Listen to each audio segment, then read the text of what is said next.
Hello and welcome to At Your Service, where we are truly at your service. I'm Casey Alexander. I'm Mia Noel. And I'm Emerson.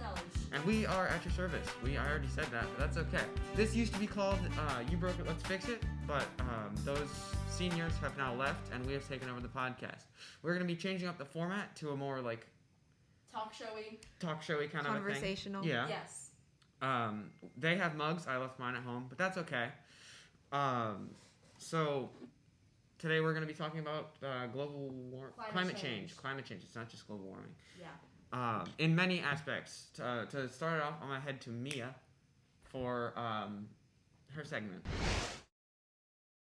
I'm on People in the Neighborhood today, and so the person in the neighborhood we'll be talking about today is, well, it's not necessarily a person and singular, but plural, because we'll be talking about our marching band. For our show this year, which is Aquanova, we are using recycled water bottles for props. We can't give as many details out because we're intending for it to be a surprise, but we are going to use these water bottles to build our props and then send those props when we're done with our show to the organization Four Oceans to recycle and just, help for a better cause. And so if you are here locally, please save up your water bottles and drop them off at the white trailer in the back of the senior parking lot. Yeah. Yes. So for those who don't know, namely me, what does Four Oceans do? So Four Oceans helps up clean the environment, clean up the ocean. Yep. Like by gathering plastic, I assume? Yes, and recycling them and using them for, different stuff. So, on to our next segment. I will be taking this one. It is going to be called Small Impact for a Big Problem. And today we're going to be talking about donation drives. I'm sure all of us have wanted to donate to charity at some point, right? Yes. And I'm sure all of us have thought about running a charity at some point, right? Yeah. Yes. The number one way that people think about doing that is donation drives. And donation drives are a super simple way to gather a lot of material very quickly. And so it's very crucial to run a good one.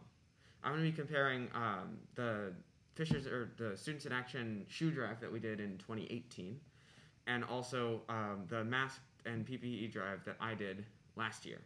What the Fisher Students in Action did really well was these three things. They, one, set a big goal.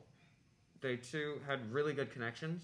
And three, they followed through on those connections. Because, okay, to break that down, in number one, they set a lofty goal. They started with, wanting 100 pairs of shoes? Yes. Yeah, they wanted 100 pairs of shoes. And our gracious sponsor, Mr. Torres, said, all right, we can do better than that. And they said, okay, 1,000 shoes. And he said, all right, we can do better than that. And so then they said, we're going to collect 10,000 shoes for this shoe drive. And Torres said, okay, that's a good goal. And so they began. They started at Fisher's, right? Then, as the drive got bigger and bigger, they reached out to more schools in the community, and those schools also agreed to do the drive. So now more schools are doing the drive. Then they roped in, I think, a few major community buildings. I think City Hall was in on it. I think so. Yes. And so now the entire community can donate their shoes, and they ended up raising around 50,000 shoes. 50,000 pairs of shoes. Yeah, that's a lot of shoes. Especially with their original goal being only 100 pairs. Yeah. Yep. So, I, as a drive starter, wanted to raise, I think it was 1,000 masks and sanitizers and stuff. And I thought that this was a pretty good goal. I did not consult Mr. Torres because this was not through Students in Action. I didn't consult anyone really, but I did start this drive, and I was like, all right, I'm gonna set it on I set a 2-week period where the drive would be going on. And it was, I think, late March into early April. Now, the problem with late March into early April is that that's exactly when spring break was. So the drive got announced the week before spring break. And then it started the week after spring break. And so that's the real problem here is, timing is key. Sure, I set a goal of 1,000 masks, but timing this drive was especially the key because you had a week to forget that the drive was going on, right? And Emerson and Mia, I don't think Mia even knew what was going on. I was a virtual student. We were in our own kind of dimension. Yeah. Yeah. And Emerson... I think I heard something about it because of you, and after it ended. Yeah. Yeah. So, Mia was a virtual student, and I did not. I had connections to many virtual students, and like I had ways to access virtual students, but I didn't. You didn't tell us. I didn't, and that was a giant flaw in my project, right? So that's why you have to use connections, which is why that third step is very important. Like follow through on those connections, because what the Boys and Students in Action did for the shoe drive was they had these connections. They had the connection to all the other schools and all these big people in the town. But what they did was they followed through with them. I think I contacted one administrator, who will remain nameless, who actually did their job and put like an announcement in the school like newsletter or whatever, which no one reads. And like I fully knew that. So only a handful of people, and one of them was myself, donated masks. And I think we only raised around like 300 to 400 masks, which is not impressive at all. Like you might be saying that's a lot of masks, but like it's not. Step one, set a lofty goal, like a really high goal of somewhere in the thousands all the time, like preferably in 10,000s. Then have connections or get connections, because if you don't have them, you probably, first of all, you probably do have them. You're just not thinking hard enough. And then 3 is follow through on those connections. So make sure that those connections can work for you if they agree to it. So another really important part in doing a drive is sort of realizing what you can do. Because what inspired the cross-country boys to do the shoe drive was that they were in cross-country. They had, I don't even know how many pairs of shoes that someone in cross-country has to have. It's a lot of shoes. And they looked around like at their teammates and they were like, we have a lot of shoes. We, like, these don't fit us anymore. How can we fix this? Whereas Casey just kind of was like, hey, it's COVID. People are dying. We should do masks. And also with the cross-country boys, they roped in, like, obviously their team, and then also the girls' cross-country team, and I think some other athletic teams, Yeah, too. I think so. Yeah. Whereas Casey was like, okay, I'm the freshman class president. I'm going to just talk to all of the in-person freshmen, which is, like, maybe 500 people. Yeah. It was not enough. Yeah. So just acknowledging looking at the pros and cons of, like, certain projects and, like, how you can best help the world. Really just kind of figuring out who you're aiming it towards and trying to get it pushed towards that audience. Yeah, I agree. Awesome. On to Emerson's segment, which is what is it? Breaking the Nutshell. Breaking the Nutshell. Breaking the Nutshell. Our favorite name. What we're discussing today is climate change.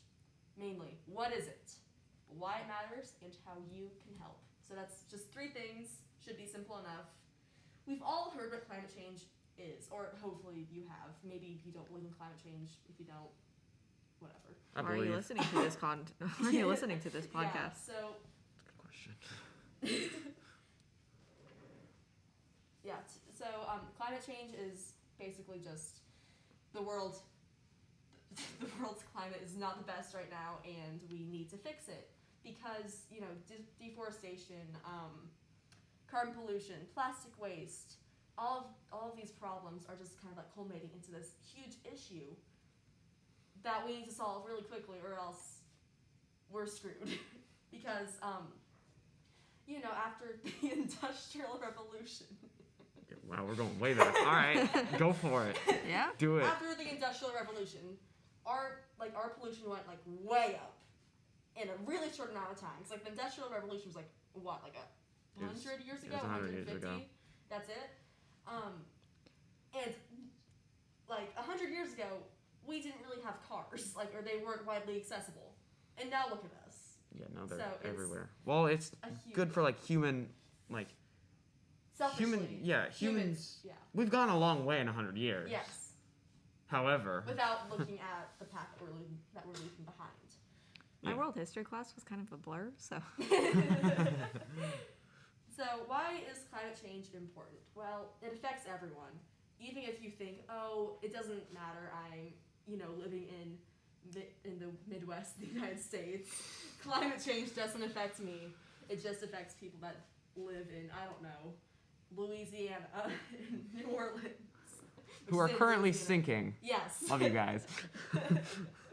Far off places like that, it's very easy to look at the news and then just turn your phone off and just forget about it. But it will, if it doesn't affect you now, it will affect you eventually. Or it'll affect your descendants. It has already started to like affect here because like around like the first or second week of school, like we were going out to marching practice, and the entire week was like mid 90 of a high, and like it was hot, and we've never had a summer like that. Yeah, and you can also see this in Texas last April. Yeah, it was April. They had this major snowstorm. I'm sure that most people listening heard about it because it was unprecedented, and people didn't know what to do because Texas. It's Texas, man. It's Texas. There isn't snow in Texas. Yeah. And but I don't do you know how much snow is there. Well, actually, there has been snow in Texas, but it's definitely not normal, especially at that time. Yeah. Like I think that that in Texas, like it used to be like half an inch of snow, like they'd like have to like shut schools down because they just didn't have snow plows like we do in Indiana. Yeah. Because it's Indiana. But yeah. So is there anything good about is there anything good that the people should know? Because this has been a downer segment so far. So basically, what can you do as an individual person with helping the environment? I'm so glad that you asked. It's almost like this was sort of scripted. It's almost as if we recorded this before. So there are many things that you can do to help the environment. You can have a bottle drive like the Marching Band is doing and like Casey was talking to us about. You can join an organization that is passionate about bringing climate justice, like our recycling club. I think we have a recycling club. We have an environmental club. We have and there are like other organizations too, like the Sunrise Movement. Yeah. And so if you are very passionate about this, you can join one of those to further inspire your passion. You can there are very simple choices that you can also make, like getting a reusable water bottle instead of using Dasani every single day. Or first of all, Dasani's not even that good, I guys. know. Aquafina is better. Just saying. But also, reusable is always reusable is always the best. Okay, Or so that's true. If you use plastic water bottles, give them to the marching band. True. Yes. If you don't use styrofoam. Yes. Don't. Who the heck has a styrofoam water bottle? I don't know. You know, like at concession stands, they have like the styrofoam cups. I know that they. I know we've all been hearing this phrase for like since the beginning of time, but reduce, reuse, recycle. That's important. Yeah. Yeah. So like, let's just take water bottles for example. Either reuse the plastic water bottle if you feel like you have to use a water bottle. Which like, there are times where you have to use. Some places, some like restaurants, you know, like when you order takeout, they give you like plastic containers. Reuse those. Or unless they're really smelly. Yes. Yeah, or reuse them like in a different way. Like you could take those plastic containers and put, I don't know, if you like wash them. Flowers, yes, you could like use them for pots. You could collect your jewelry in them. You could just find other purposes for them other than the original if you need to. I'm using a recycled plastic container to have my lunch. Nice. Thank you. Yeah. Biking is another great alternative to cars. Yeah, first of all, it's healthy for you. Yes. Yeah. Second of all, it's fun. It's good for the earth and your body. And it's good for the earth. I think the third one is like the least important of them because it's fun and it's good for you, but like it's also very beneficial for the planet. Yep. So yeah. Yeah. Also, just simple things like turning off the lights when you leave a room, turning off the water when you brush your teeth, wearing a sweater when it's cold instead of just turning up the AC. All of those sorts of things can really help. You mean turning up the heater? It's fine. It's the same thing. Not the AC. Isn't AC just like the whole air thing? conditioning? It is. Yeah. I thought it was like the whole thing. Turning up and wearing a sweater instead of turning up the heater when it's cold in your house. Just all these simple actions that if everyone does these enough, then hopefully we can kind of help this. Yeah, we can kind of help this issue. Yeah. With that being said, I think that'll wrap up our first episode. Yeah. I think next time we're gonna do recycling. Yeah, recycling. Yes. So we already kind of touched on that today, but we're gonna go way more in depth on it next time. I don't know when that'll be, but we will do it soon. That being said, I'm Casey Alexander. I'm Mia Noel. I'm Emerson Elledge. And we have been at your service.